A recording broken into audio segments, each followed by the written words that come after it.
क्या आप जानते हैं मुसलमानों को राक्षस तामसी क्यों कहा जाता है? क्योंकि इनमें गाय खाना इस्लाम के अनुसार अनिवार्य होता है। देखिए एक रिपोर्ट बांग्लादेश से क्या कहता है मुल्ला।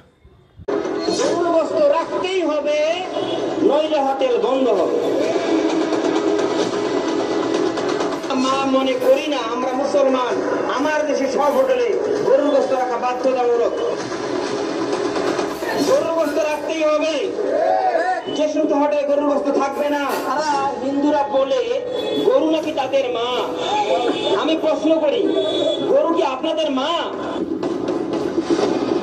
গরু কারো মা নয়, গোশত রাখতে নাই কোনো ভয়। ভারতকে হুঁশিয়ার করা উচিত, যদি আরেকটা মুসলমানকে গরুর গোশত শহীদ করা হয় তাহলে আমরা এদেশে একটা হিন্দুকে জীবিত রাখবো না।